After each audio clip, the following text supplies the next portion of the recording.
Rahsia yang Foreman takkan ajar. Kereta tak boleh start. Langsung tak boleh hidup.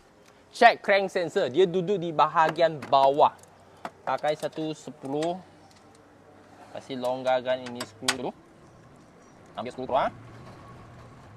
Okay. Lepas tu, cabut soket. Angkat sensor keluar. Korang tengok. Kotor gila.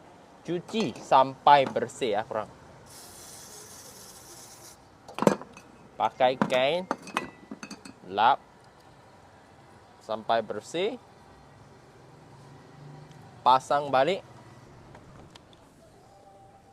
Cabut soket, masuk balik. Ikat skru balik.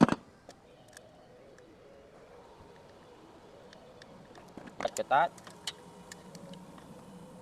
Start kereta.